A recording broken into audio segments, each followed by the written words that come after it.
Bismillahirrahmanirrahim. Assalamualaikum warahmatullahi wabarakatuh. Innal hamdalillah nahmaduhu wa nasta'inu wa nastaghfiruh wa na'udzu billahi min shururi anfusina wa min sayyiati a'malina. Asyhadu an la ilaha illallah wa asyhadu anna Muhammadar Rasulullah. Yang saya hormati dan kita bangga bersama Bapak Sekda Kabupaten Sumedang dan juga Bu Sekjen IJMI, Bu Andi Yulani Paris, ada Ketua IJMI Orwell Jabar yang sekaligus jadi Waketum MPP IJMI, Pak Najib, ada Pak senior kita, guru kita, Prof. Nanat, yang juga Wakil Ketua Dewan Pakar, anggota DPD RI, para DPD Jawa Barat, Wakil Jawa Barat, luar biasa, dan juga para senior, para bini sepuh yang ada di Jawa Barat, para ketua Orda, ketua Orsad, dan para pengurus semua, serta para anggota tamu undangan yang berbahagia. Saya akan pantun dulu ya. Cakep. Pergi ke Sumedang mencari sambal terasi. Dengan tahu rasanya luar biasa. IJMI kuat saling berkolaborasi. Tanda awal kebangkitan bangsa.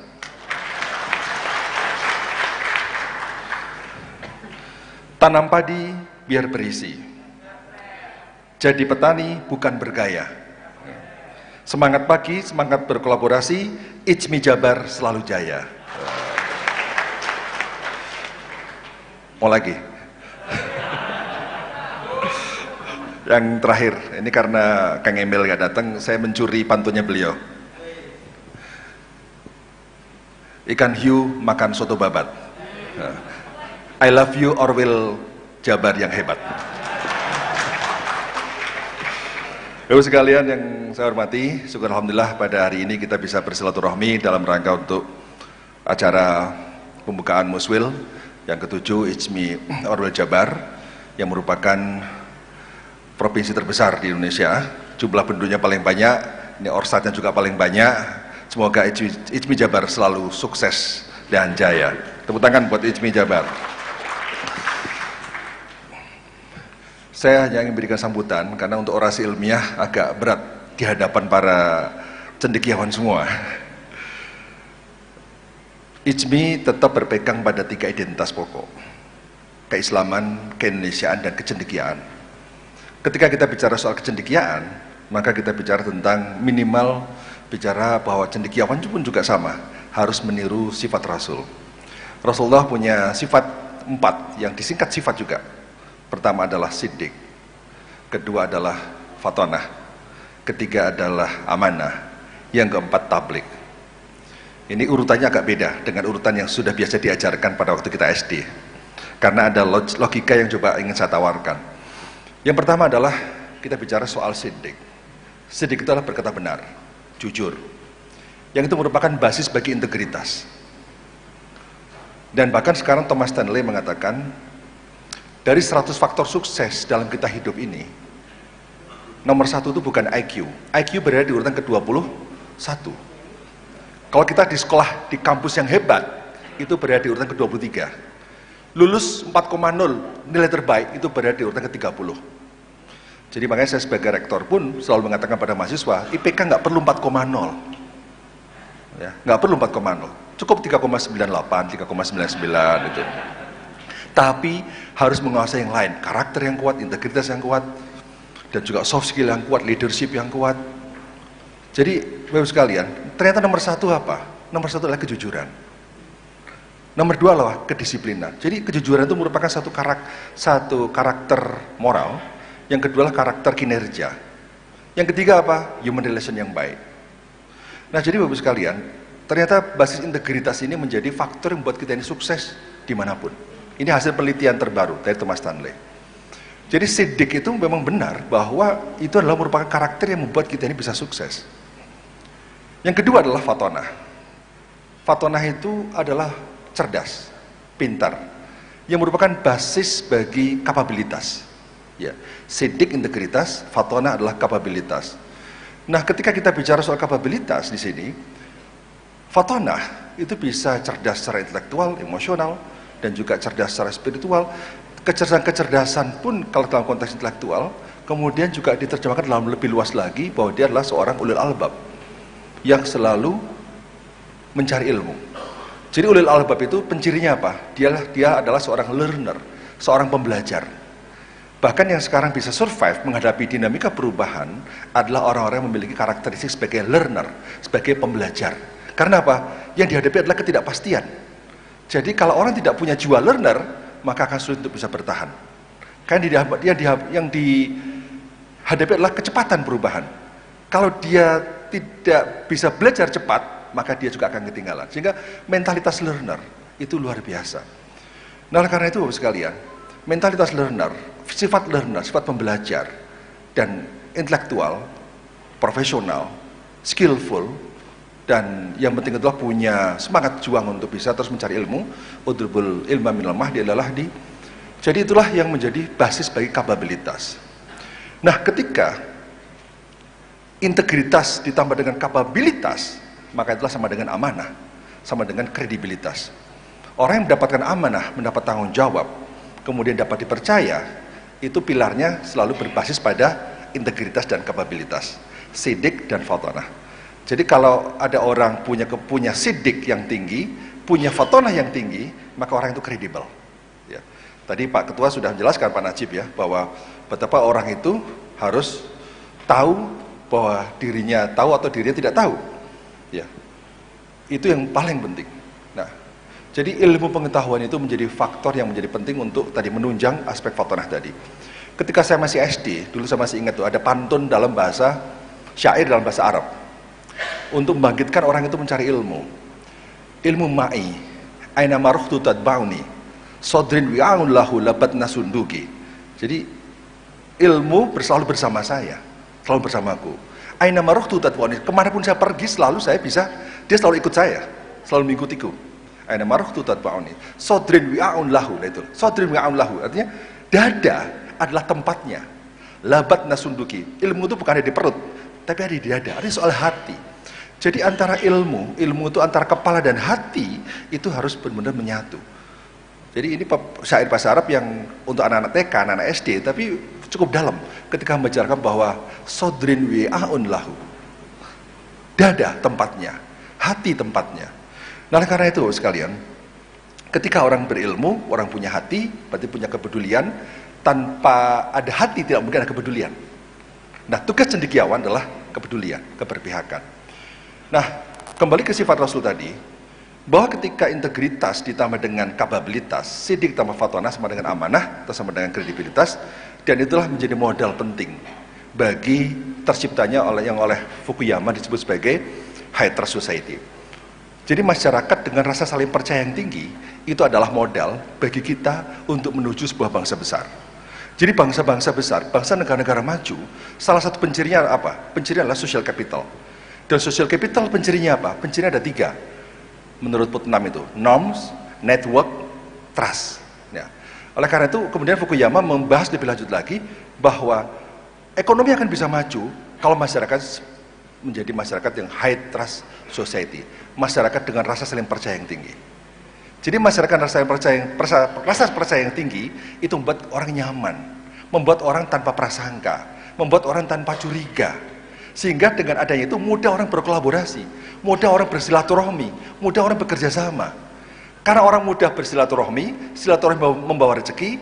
Biasanya kalau orang sudah punya hubungan baik, kolaborasi yang bisa berbasis pada trust, itu menghasilkan inovasi-inovasi yang luar biasa. Dan inovasi-inovasi itulah yang bisa membuat negara ini menjadi bangsa besar.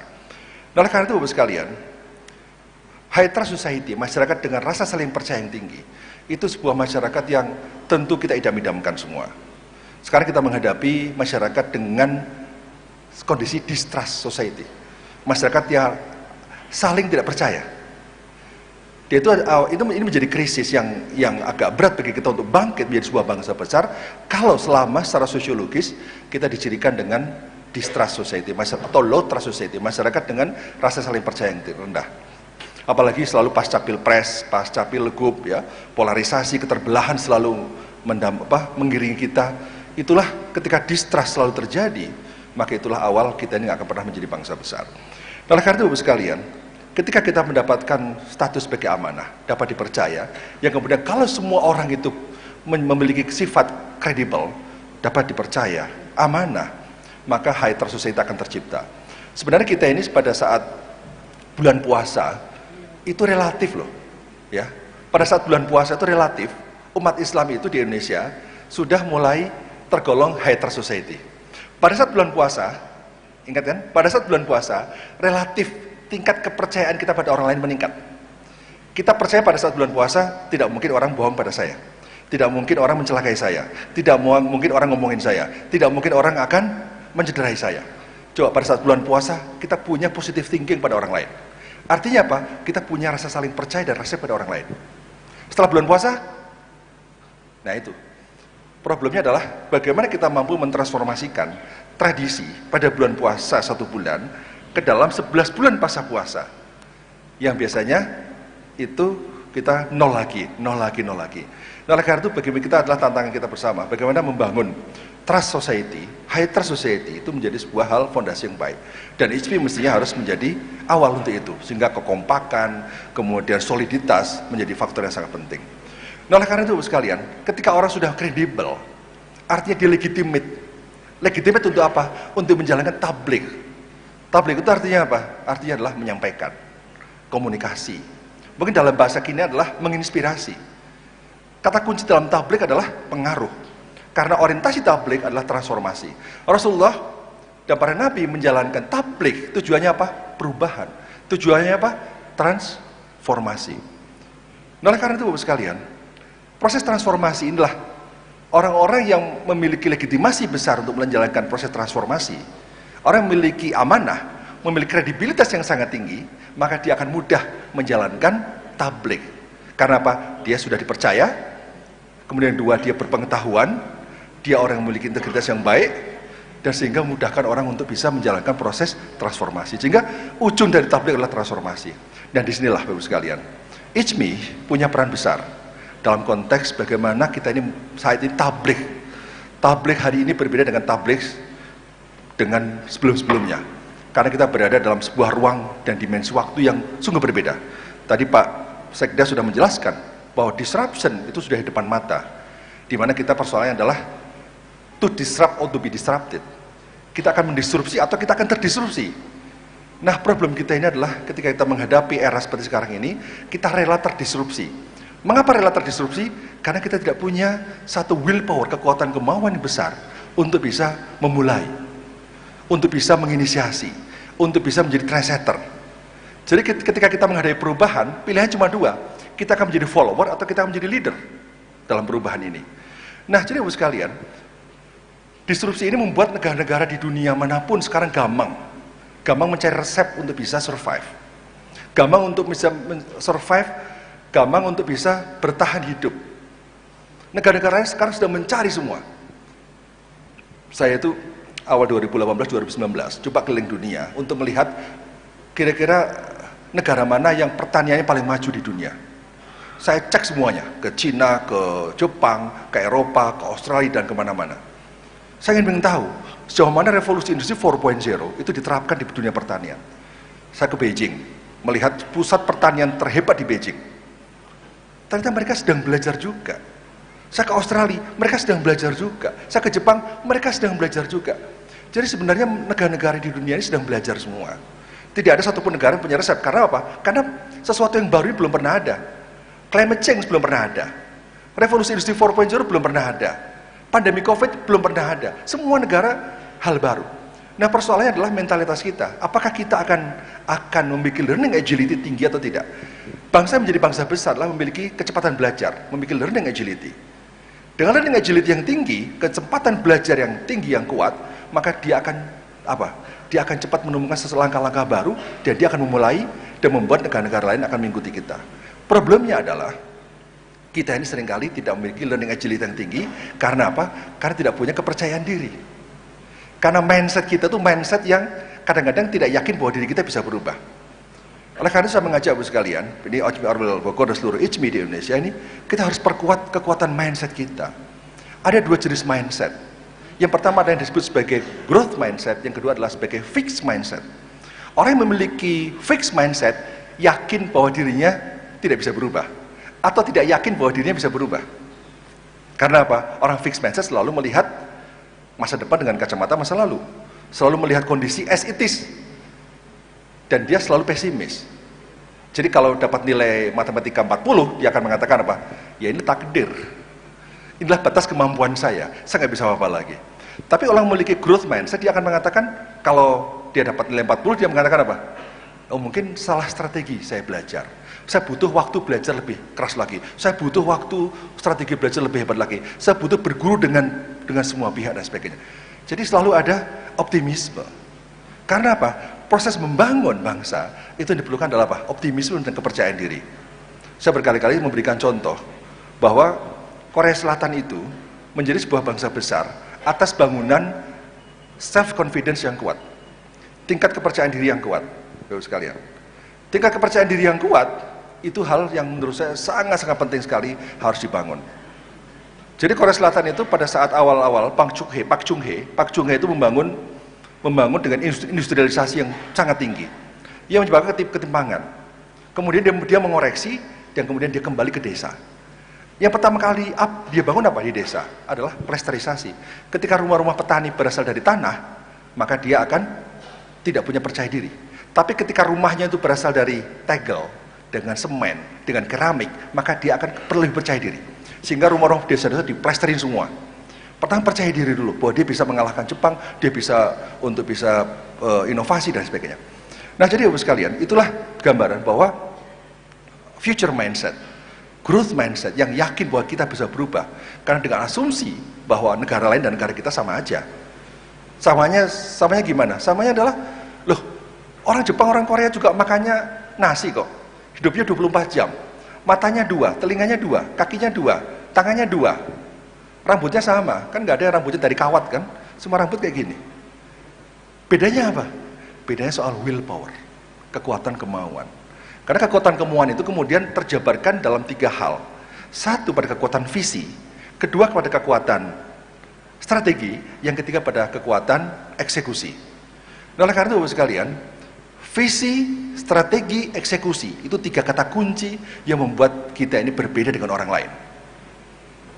Willpower itu menjadi modal utama, karena dengan kemampuan yang besar, kemampuan yang tinggi, kita bisa merubah, dan kita yakin bahwa diri kita bisa berubah.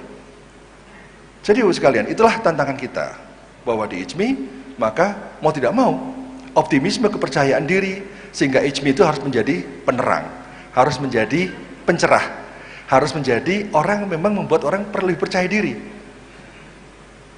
Dan kita harus tidak bisa sendiri, kita harus berkolaborasi dengan Pemprov, ya, dengan Pak Pangdam, dengan Pak Kapolda, ya, dengan Pak Sekda, Bupati, kota, semua kolaborasi untuk sama-sama membangun kepercayaan diri. Itu yang paling modal, paling penting dulu, kepercayaan diri dulu. Problemnya apa? Seringkali kita menertawakan diri sendiri. Menertawakan diri sendiri itu adalah salah satu langkah untuk membuat kita ini tidak percaya diri. Memiliki inferiority kompleks yang tinggi, memiliki rasa tidak percaya diri, inferior, selalu merasa gitu. Padahal sekali lagi, negara lain sedang belajar. Jadi kalau kita ini mau berlari, negara lain itu startnya sama. Jadi Tuhan itu baik sekali. Dengan adanya 3 disrupsi ini, maka disetel kehidupan kita seolah-olah kita sama dengan negara lain. Karena negara lain juga nggak punya pengalaman untuk menghadapi itu. Sekali kita ini cepat belajar, sekali menemukan sesuatu langkah-langkah yang fundamental, kita bisa lari duluan, orang lain akan meniru. Problemnya apa? Kadang-kadang kita menunggu kanan kiri. Kenapa nunggu kanan kiri? Karena kita fokus pada best practice. Kita selalu pikiran kita apa? Best practice. Dimanapun selalu mengatakan, yuk kita lihat best practice di mana. Tidak pernah terpikir pada diri kita tentang future practice. Sesuatu yang baru. Yuk kita mulai. Seolah kita ini bangsa pengikut. Seolah kita ini bangsa follower. Yang tujuannya apa? Harus mengikuti orang lain dulu. Kita nunggu Cina dulu, nunggu Amerika dulu, nunggu Jepang dulu melangkah, baru kita ikut melangkah. Itu mental follower. Kalau kita ini mental leader, kita pede. Karena apa? Inovasi-inovasi yang ada di Indonesia tidak kalah dengan yang lain. Bedanya apa? Tadi kepercayaan diri. Nah, oleh karena itu Bapak sekalian, inilah pada saat kita ini menghadapi era seperti sekarang ini, tabligh, ya, inspirasi, menggerakkan orang untuk berpikir, bertindak, ya, memberikan pengaruh, tentu diawali dengan satu mindset yang kuat. Dan mindset tadi dengan future mindset, dengan growth mindset, yang kedua dengan orientasi pada future practice, sesuatu yang baru. Karena apa? Karena saya mendengar dari ahli tafsir bahwa Allah itu dalam Asmaul Husna ada dua sifat. Yang pertama adalah Al-Khaliq, yang kedua adalah Al-Badi. Sama kan? Khalaqas samawati wal ard. Badi'us samawati wal ard. Bedanya apa? Ini mohon ya, ini banyak kiai di sini, saya koreksi kalau saya salah. Ini salah satu ahli tafsir mengatakan bedanya Al-Khaliq dengan Al-Badi apa? Bedanya adalah Al-Khaliq itu menciptakan sesuatu yang sudah ada. Tapi Al-Badi menciptakan sesuatu yang belum pernah ada. Nah, itulah bentuk future practice, sesuatu yang baru yang sifat Allah kenalkan, itulah kita harus tiru, kita tiru. Sifat-sifat sebagai inovator, sifat-sifat sebagai inventor, sifat-sifat sebagai orang yang terus memulai hal yang baru. Karena apa? Kalau kita ingin menjadi trendsetter, tidak ada cara lain selain kita punya banyak bekal orientasinya pada future practice, sesuatu yang baru, bukan best practice. Kalau best practice boleh nggak? Boleh, bukan nggak boleh, tapi tujuannya bukan meniru, tujuannya apa? Melampaui. Jadi kalau saya orang Bogor, ke Sumedang, yuk kita best practice yuk. Bagaimana cara membuat tahu? Tujuannya jangan meniru orang Sumedang, melampaui orang Sumedang. Orang Sumedang pingin hebat lagi, tiru Jakarta. Tujuannya jangan meniru, tujuannya apa? Melampaui Jakarta. Itu hanya sekedar bahan pelajaran, lesson learn, kemudian kita melangkah lebih jauh. Tapi sekali lagi, itu butuh kepercayaan diri, butuh optimisme. Kadang-kadang kita ketika start mau lari, negara lain juga jongkok mau lari semua, kita tuh nggak pede mau lari duluan. Jangan-jangan lari duluan salah. Nah itulah, kalau orang mentally inferior, takut salah, takut diketawain. Nah, sehingga orang-orang kita itu jarang berargumentasi, jarang memunculkan ide pun nggak berani. Karena apa? Takut salah, takut diketawain. Padahal ide itu sudah ada. Sering sekali kita itu mendengar orang lain tuh ngomong, loh itu ide sama dengan ide saya. Tapi kenapa dia duluan? Karena dia pede, kita nggak pede. Nah, bangsa besar itu bangsa yang pede. Bangsa yang berani mengungkapkan gagasan, mengungkap inovasi, dan itulah Bapak Ibu sekalian, itulah yang harus terus kita dorong, orientasi itu. Yang ketiga, tadi future mindset, growth mindset, kemudian kedua future practice, yang ketiga adalah apa? Yang ketiga adalah grit. Grit itu apa? G-R-I-T. Kegigihan, keberanian, perseverance, resilience. Ada buku baru berjudul Grit. Saya baru kemarin dari Eropa, saya baca buku di pesawat tentang grit. Nah, grit itu apa? Grit itu adalah bahwa orang-orang yang bisa sukses tadi, orang yang memiliki mindset yang baik, dan dia bisa memiliki future practice kalau dia punya grit, punya kegigihan, memperjuangkan. Karena apa? Ada rumus bahwa skill S sama dengan T kali E. T-nya apa? Talent. E-nya apa? Effort. Jadi skill sama dengan talent kali effort.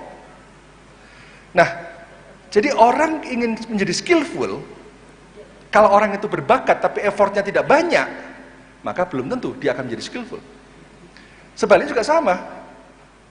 Orang pun kalau tidak berbakat, jangan berkecil hati. Kalau belajarnya besar, belajarnya tinggi, semangat belajarnya tinggi sekali, effortnya besar, maka dia akan bisa skillful.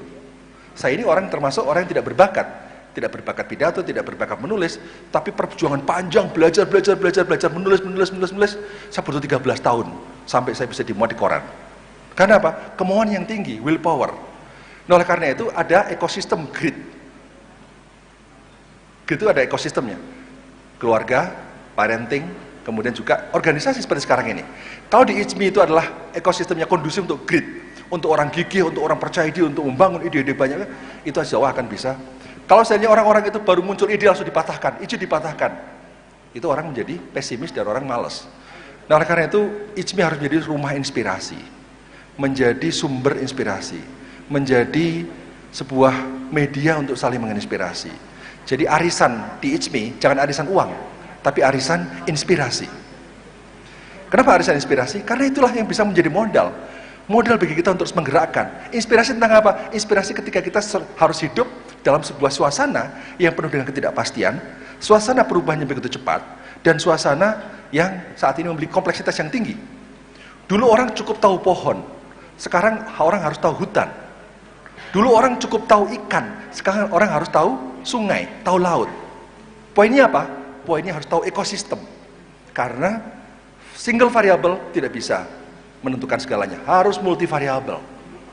Nah, jadi kembali soal skill tadi ya. Jadi kegigihan orang untuk belajar, kegigihan untuk orang berlatih itu menjadi faktor yang penting. Sebaliknya, achievement sama dengan skill kali effort. Jadi orang bisa berprestasi kalau orang sudah punya skill tapi tidak pernah dipraktekkan, tidak pernah diasah, tidak akan pernah berprestasi. Tapi kalau orang skill kali effort, effortnya tinggi, skillnya tinggi, pasti dia achievement tinggi. Jadi itulah yang kira-kira gambaran tentang bagaimana skill achievement itu adalah sesuatu yang sifatnya nurture, bukan nature. Kemajuan kita itu bukan kemajuan karena alamiah. Kemajuan kita adalah kemajuan karena proses pembelajaran. Ya. Kondisi alamiah kita seperti ini. Fisik kalau bulu tangkis main 3 set sudah mulai ngos-ngosan. Alamiah seperti itu, tapi kalau dilatih terus bisa tinggi, ada nurture. Seringkali kita ini fokus pada bakat. Seringkali kita fokus pada apa? Sesuatu yang sifatnya alamiah. Sehingga kita tidak bisa mengupgrade sebenarnya potensi kita lebih dari itu. Makanya saya baru kemarin sore nonton bulu tangkis di Istora Senayan, ya. Indonesia Master. Ada yang nonton Indonesia Master? Ada ya.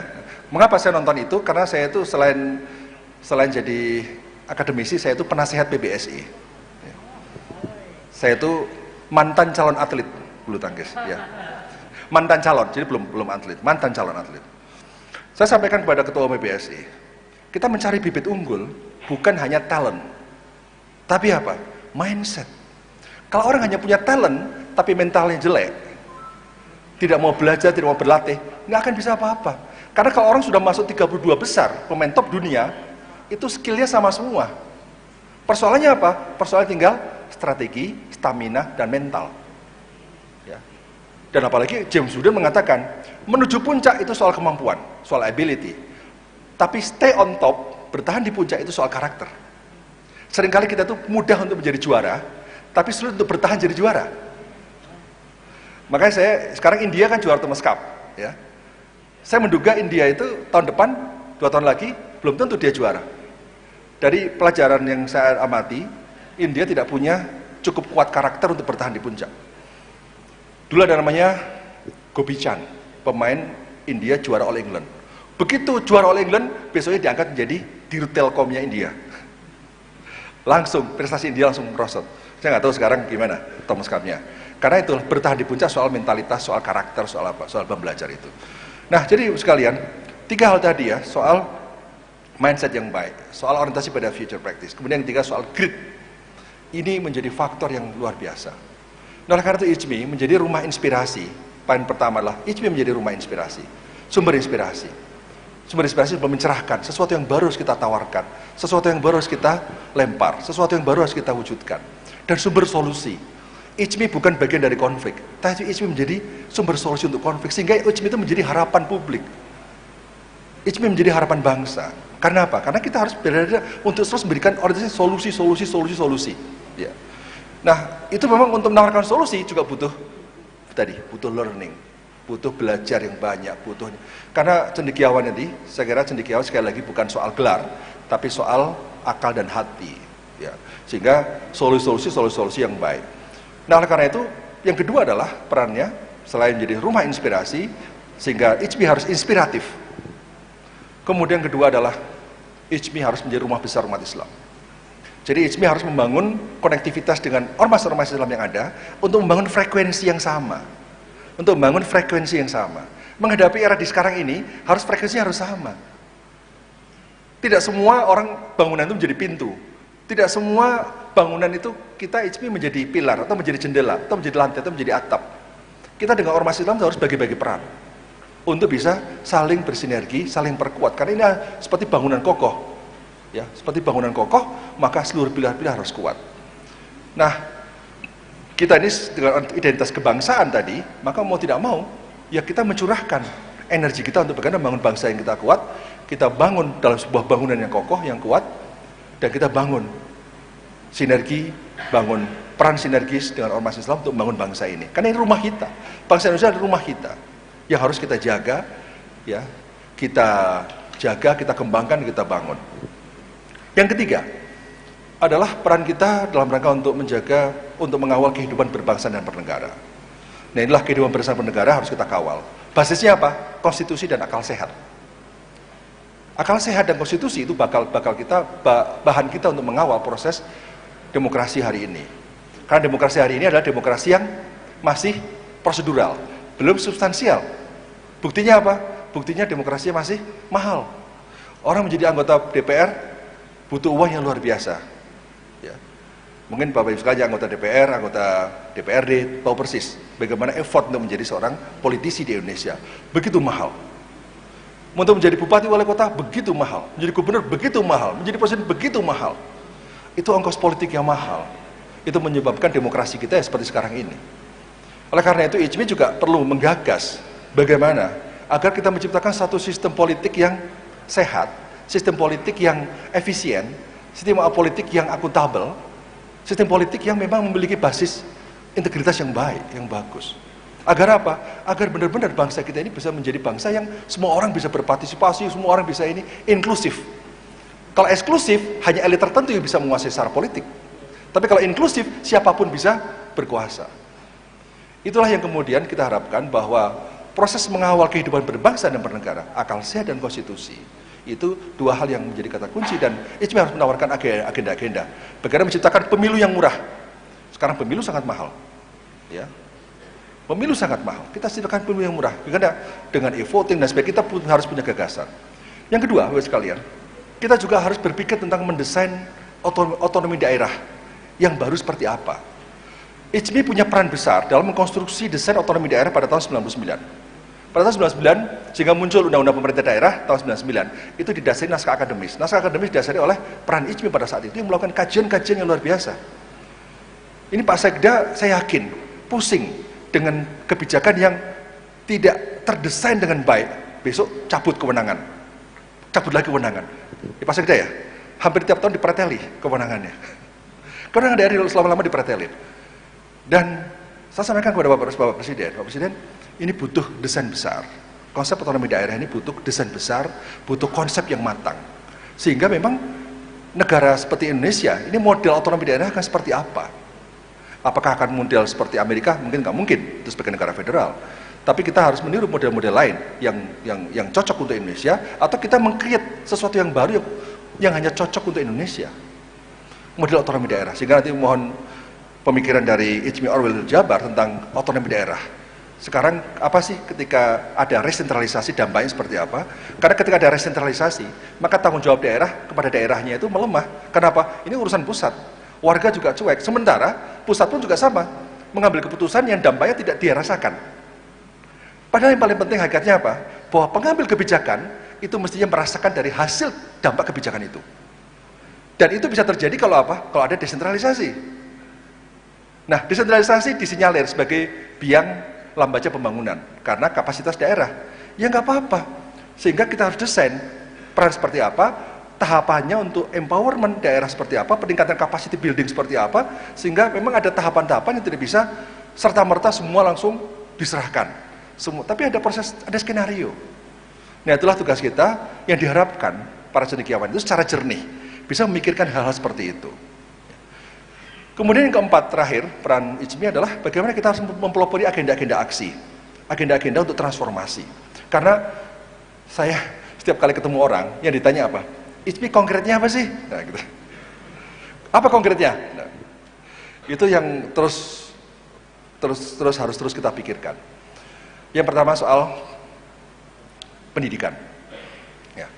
Jadi Ibu sekalian, pendidikan itu saya itu mencoba untuk membuat kuadran, sumbu Y dan sumbu X. Sumbu X itu adalah ekonomi, tingkat ekonomi siswa. Sumbu Y adalah tingkat prestasi akademik siswa. Kuadran 1 artinya ekonominya jelek, prestasinya tinggi. Nah, itulah butuh beasiswa dari pemerintah. Ini orang hebatnya dapat bibit unggul nih. Butuh KIP, butuh macam-macam, CSR. Kuadran 2 ekonominya bagus, orang yang pintar-pintar. Itulah dambaan semua orang. Rektor-rektor senang ini, karena apa? Karena tidak perlu ada beasiswa. Kuadran 2. Kuadran keempat, orang yang kaya, tapi nggak pinter, tapi dia masih punya duit. Nah, yang kuadran 3 ini Bapak sekalian, sudah nggak pinter, nggak punya duit. Nah, inilah peran IJMI di sini.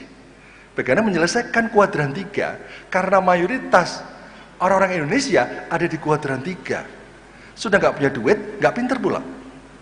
Nah, kalau kita IJMI bisa memecahkan, IJMI sebagai sumber solusi masalah SDM di Indonesia, pecahkan kuadran 3 dengan banyak langkah-langkah. Nah, sekarang kita sedang ada tim Majelis Pendidikan Tinggi sedang merancang bagaimana menciptakan model-model pendidikan untuk bisa menyelesaikan di kuadran 3 ini. Kalau itu bisa terjadi, luar biasa. Saya diskusi dengan Mas Menteri, karena Mas Nadiem Makarim juga saya ajak sebagai Dewan Penasihat IJMI. Saya tawarkan konsepnya kayak gini. Beliau sangat mendukung sekali. Wah, ini solusi ini. Karena orang berpikir hanya kuadran 1, kuadran 2. Cari orang pinter, cari pinter. Nggak pernah orang mencari yang nggak pinter. Padahal orang yang nggak pinter, kalau nggak disentuh, kalau nggak didampingi, kalau nggak diafirmasi, justru menjadi bahan masalah di kemudian hari. Tapi kalau kita menyelesaikan masalah hari ini, itu bisa menjadi bekal modal pikir kita untuk ke depan. Itu dunia pendidikan. Nah, ini bidangnya Pak Najib, Wakil Ketua Umum Bidang Pendidikan, yang sekarang dengan Majelis Pendidikan Tinggi sedang menggarap itu. Kedua, bidang pangan.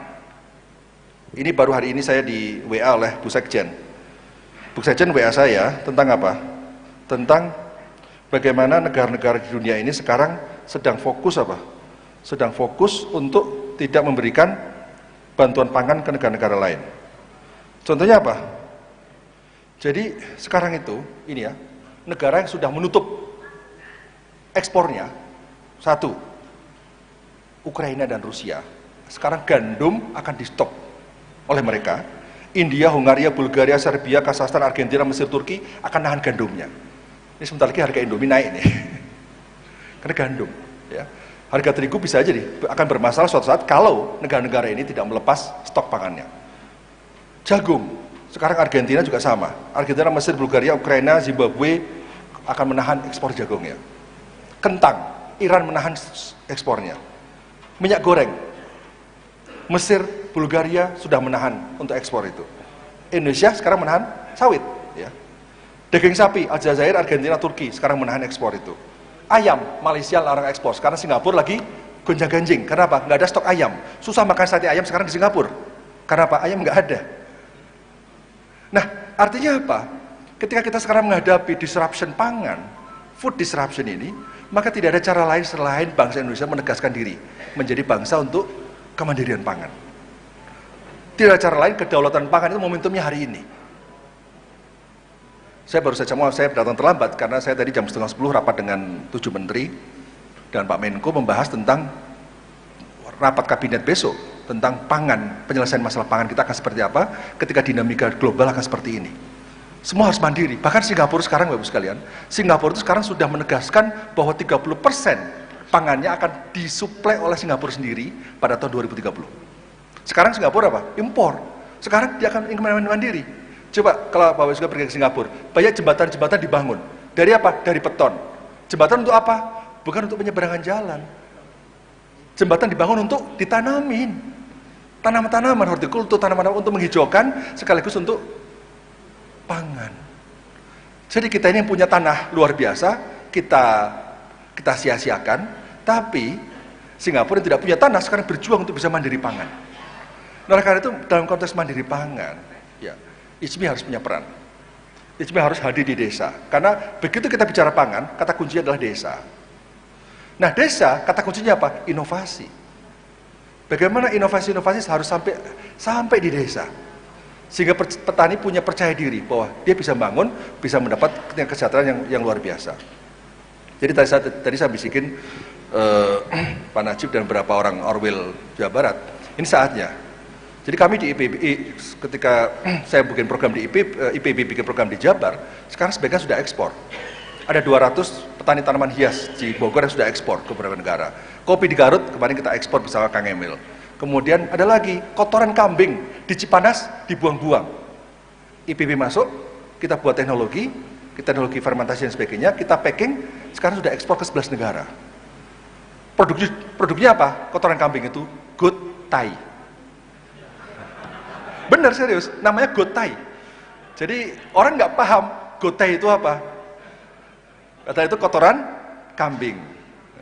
Jadi tai kambing, tai goat Thai. Nah, itu kotoran kambing. Tapi kesannya jadi mewah ini barang ini. Sekarang udah kita ekspor ke 11 negara. Nah, artinya apa? Sebenarnya masyarakat desa itu kalau didampingi dengan benar, inovasinya benar-benar berfungsi, bisa bangkit dan bisa menjadi sumber produksi, sumber pangan, sumber macam-macam. Dan saya yakin, ISMI itu wadah yang sangat strategis. Kenapa? Kalau perguruan tinggi hanya sendiri, IPB hanya sendiri. Tapi kalau IPB, Unpas, Unpad, ITB, semua di Jawa Barat dikumpulkan oleh ISMI yang mengkoordinasikan, ISMI yang masuk ke lapangan macam-macam, wow, itu luar biasa. Nggak mungkin hidup sendiri, sekarang adalah era kolaborasi. Nah, ini moga-moga ISMI Jabar bisa melakukan itu. Ya. Nah, kalau itu terjadi, insya Allah learning center akan terbangun di banyak hal. Bogor kemarin sudah mendeklar akan membangun desa cendikia untuk tadi menjadi pusat pembelajaran. Kita tidak bisa menyelesaikan masalah semuanya, tapi yang bisa kita berikan adalah pusat-pusat inovasi. Yang kita bisa siapkan apa? Learning center. Dan learning center ini seiring dengan teknologi baru. Sekarang teknologi sudah semakin luar biasa. Untuk hama penyakit tanaman, sekarang orang itu cukup dengan ini, handphone, klik, penyakitnya apa ini? Dengan AI ketahuan penyakitnya ini, obatnya ini. Kemudian tanah, kita lihat dengan drone ketahuan unsur hara kurang apa. Semua serba otomatis, serba akurat, serba ini. Sekarang ditemukan lagi sarung tangan. Petani-petani kalau mau panen pakai sarung tangan ajaib. Begitu sentuh jambu, tidit, matang, ambil. Tidit, matang, ambil. Dek, nggak bunyi, berarti belum matang. Sekarang sudah serba otomatis. Nah, sekarang itu bagaimana kita mentransformasi pertanian Indonesia menjadi pertanian yang modern. Persoalannya apa? Persoalan Indonesia itu masyarakatnya beragam. Ada yang masyarakat tani 1.0, ada yang 2.0, ada yang 3.0, ada juga yang sudah 4.0. Petani-petani Jepang, petani-petani Australia, petani-petani Eropa sebagian sudah 3.0. Tinggal satu tangga menjadi 4.0. Tapi petani-petani Indonesia ada yang 1.0, 2.0, bahkan ada 0.0 yang sangat gurem. Nah, pertanian yang inklusif, ada pertanian yang bisa menggendong. Oleh karena itu, yang besar harus didukung, yang tengah harus didorong, yang kecil harus dilindungi. Itulah pola pertanian inklusif yang harus kita perkuat dengan di lapangan. Bagaimana mentransformasi pertanian dengan teknologi-teknologi yang terkini itu agar bisa meningkatkan produktivitas dan sebagainya. Tapi yang 1.0, 2.0 gimana? Ya itu harus special treatment. Nggak bisa semua teknologi diterapkan semua desa. Desa beragam tadi. Tipologinya beragam. Tipologinya beda-beda. Karena tipologinya beda, sangat beragam, maka kita tidak bisa harus menempatkan teknologi secara bijak, secara arif. Ya. Oleh karena itu, itulah tantangan kita. Kemudian yang ketiga, Bapak sekalian, soal pesantren. Pesantren ini penting strategis. Pada bulan puasa, IJMI sudah melaunching di pesantren Al-Mizan, Majalengka. Itu pesantren inkubator. Bagaimana inovasi-inovasi kita kembangkan melalui pesantren. Kita juga sudah membuat Nabawi Award, memberikan award kepada masjid-masjid yang menjadi pusat pemberdayaan. Masjid tidak hanya tempat ibadah, tapi masjid menjadi sumber peradaban. Dan kita nilai, kemarin ada 10 masjid yang sudah kita berikan penghargaan. Setiap tahun akan ada Nabawi Award yang dikeluarkan oleh IJMI. Jadi kemarin kita sudah launching beberapa hal. Meskipun kita untuk hal lain tadi masih siapkan butuh persiapan matang. Sekarang ini kita baru serangan udara. Webinar, nggak apa-apa untuk menginspirasi, untuk ini. Nggak apa terus webinar. Tapi yang serangan darat, ini Pak Angkatan Darat Pak ya, Pak Pangdam, kita ini sekarang lagi persiapkan bagaimana membangun learning center di desa, bagaimana memperkuat pesantren, bagaimana memperkuat masjid, bagaimana membuat pendidikan, bagaimana membuat anti-stunting. Termasuk di dalamnya adalah bagaimana kita menyiapkan digital leadership school. Karena apa? Digital leadership berbeda dengan leadership biasa. Sekarang itu kita menghadapi era digital ini membutuhkan kemampuan digital leadership yang berbeda dengan kemampuan sebelumnya. Ya. Dengan digital leadership, insya Allah kita ini akan bisa menyiapkan generasi muda yang melek terhadap teknologi, melek terhadap situasi yang baru ini, ya, dan kemudian bisa beradaptasi dan bisa menjadi trendsetter dan bisa menjadi bagian dari masa depan. Itulah yang kira-kira kita gambarkan tentang bagaimana pesantren harus maju, masjid harus maju. Juga di dalamnya adalah para dai, para mubalik Kami mohon juga Orwil Jawa Barat segera juga menggagas dan melaksanakan, tidak hanya menggagas, melaksanakan program capacity building untuk kualitas para mubalik dan dai kita, untuk peningkatan kemampuan iptek untuk para dai, kemampuan imtak untuk para akademisi. Kenapa? Karena para dai itu orang yang punya pengaruh besar pada perubahan. Tabligh itu adalah pengaruh. Kalau beliau itu tabligh dengan muatan-muatan yang bisa kita dampingin, muatan-muatan saintifik yang kuat, insya Allah bisa lebih baik lagi pengaruhnya. Karena Bapak-Ibu sekalian, saya pernah dengar khutbah Jumat Mubalik Kondang. Beliau mengatakan, kita ini sekarang menghadapi perubahan iklim. Kenapa? Sehingga muncul banyak efek rumah kaca. Kenapa ada efek rumah kaca? Karena gedung-gedung di Jakarta kaca semua. Jadi ada efek rumah kaca. Coba Mubalik Kondang tidak tahu apa itu climate change, apa itu perubahan iklim. Nah, sehingga ini perlu disadari. Saya juga pernah diminta melatih oleh Persekutuan Gereja Indonesia. Saya diundang oleh PGI. Untuk apa? Untuk memberikan pelatihan kepada para pendeta tentang climate change, tentang perubahan iklim. Saya kaget juga, wah, ada 300 pendeta-pendeta muda ingin diskusi dengan saya tentang perubahan iklim. Kita diskusi panjang lebar tentang lingkungan macam-macam. Setelah itu saya lapor ke NU, saya lapor ke Muhammadiyah pada itu, agar apa? Harus bikin lebih dahsyat lagi tentang membekali para mubalik itu supaya apa? Supaya bisa mencerahkan masyarakat dengan lebih baik lagi. Masyarakat umat Islam yang mayoritas ini harus benar tercerahkan. Dengan apa? Dengan materi-materi dakwah yang menggerakkan, yang inspiratif dan benar-benar kekinian dan up to date. Sehingga para dai pun tahu apa itu cryptocurrency. Para mubalik tahu apa itu teknologi 4.0, apa itu artificial intelligence, bagaimana blockchain dan sebagainya. Sehingga model dakwah pun ke depan bisa menyesuaikan dengan teknologi terkini itu. Nah, inilah yang sekarang kita gagas, ya. Moga-moga ini kita kerjasama dengan DMI, Dewan Masjid Indonesia. Dewan Masjid Indonesia sudah membuka tangan untuk kerjasama dengan kita, dengan Rabita Alawiyah, para habaib. Insya Allah minggu ini saya ketemu dengan ketua umumnya, Rabita Alawiyah, untuk bekerja sama. Bagaimana para habaib itu juga ingin kita sentuh dengan sentuhan-sentuhan iptek. Supaya apa? Supaya ketika berdakwah, sentuhan-sentuhan iptek dan sentuhan-sentuhan saintifik itu kuat sekali. Ini kalau ini terjadi, saya kira IJMI benar-benar bisa memberikan solusi, bisa memberikan inspirasi bagi bangsa ini, dan sekali lagi, IJMI adalah organisasi yang memberi manfaat. Khairun nas anfa'uhum linnas. Sebaik-baik manusia adalah memberi manfaat orang lain. Tapi memberi manfaat harus bersifat sustainable. Memberi manfaat harus bersifat jangka panjang. Kalau saya memberi permen kepada Pak Sekda, bermanfaat enggak? Bermanfaat. Tapi manfaat yang dirasakan Pak Sekda kan hanya 3 menit selesai. Tapi kalau kita memberikan ilmu kepada Pak Sekda, itu jangka panjang. Lebih-lebih lagi kalau kita bisa memberikan ilmu kepada banyak orang. Lebih-lebih lagi kalau kita bisa menemukan inovasi yang bermanfaat. Menemukan kulkas tanpa listrik misalnya. Coba. Jadi bagi daerah-daerah yang tidak punya listrik, sudah bisa bikin kulkas. Itu kan manfaatnya luar biasa. Siapa yang menemukan handphone? Manfaatnya luar biasa. Jadi kalau orang umat Islam adalah orang-orang yang kreator, fokusnya pada karya, karena IJMI juga fokus pada 5K, kualitas iman, kualitas fikir, kualitas karya, kualitas kerja, kualitas hidup. 5K IJMI itu salah satu adalah kualitas karya. Agar apa? Karya yang bermanfaat. Khairun nas. Sebaik-baik manusia adalah memberi manfaat orang lain, sebaik-baik organisasi memberikan impact pada perubahan. Dan kalau kita bisa mendorong perubahan, memberikan impact pada perubahan, saya yakin kita akan menjadi organisasi yang dicintai oleh rakyat. Kenapa dicintai? Yang membawa manfaat. Karena adanya IJMI membawa impact pada perubahan, pada pembangunan umat Islam, pada kemajuan bangsa ini. Dan itu semua butuh proses. Dan kita modalnya harus solid, harus saling percaya, harus solid, guyup, dan sebagainya. Kemudian saling mencerahkan, kita perkuat mindset kita bahwa kita bisa. Itu poin penting, kita bisa. Kalau dari pertama kali kita bilang, alah nggak mungkin lah Pak, kita itu fixed mindset. Sesuatu orang yang tidak bisa, tidak. Oleh karena itu saya selalu mengatakan pada Bapak-Ibu sekalian,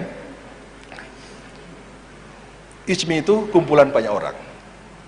Dan semua orang di IJMI muda semua. Karena apa?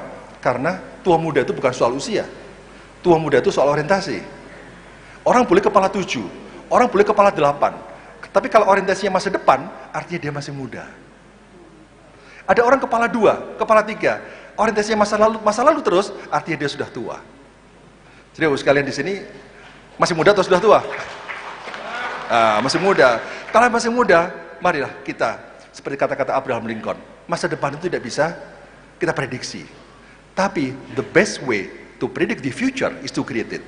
Cara terbaik untuk memprediksi masa depan adalah dengan cara menciptakannya hari ini. Jadi masa depan itu harus kita ciptakan. Dan menciptakan masa depan dengan karya yang berkualitas. 5K tadi. Karya berkualitas karena mindset, karena future practice, karena creativity, dan karena grit, kegigihan.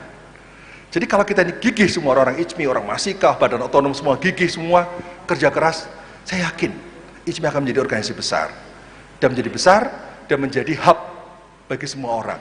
Semua orang bertanya pada ICMI ketika ada masalah. Semua orang bertanya kepada ICMI ketika tantangan.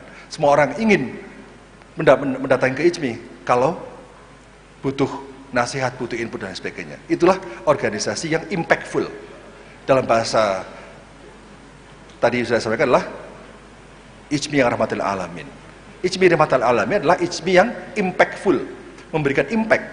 Nah, memberikan impact berkelas. Kita hari ini mulai dari desa. Impact pada desa apa? Karena itulah yang paling mudah diukur. Desa seperti ini, kemudian ICMI masuk, berubah enggak? Sesuatu yang mudah diukur. Kemudian bagaimana calon-calon leader masa depan harus kita siapkan dengan digital leadership yang kuat. Bagaimana masjid, pesantren harus kita perkuat dan sebagainya. Tapi lebih penting lagi tadi, bagaimana ICMI menjadi inspiratif dan transformatif. Inspirasi dan transformatif. Apa itu inspirasi? Inspirasi adalah menggerakkan orang lain untuk berpikir dan bertindak mengarah pada kemajuan. Ya. Transformatif adalah kita menjadi pelopor untuk perubahan. Jadi yang abadi di dunia ini apa? Perubahan. Tidak ada yang abadi di dunia kecuali perubahan. Sehingga tidak ada cara lain selain kita harus beradaptasi terhadap perubahan, dan jangan hanya sekedar beradaptasi dan jangan sebagai pengikut perubahan, tapi kita harus menjadi pemimpin perubahan dan trendsetter perubahan. Terima kasih. Assalamualaikum warahmatullahi wabarakatuh.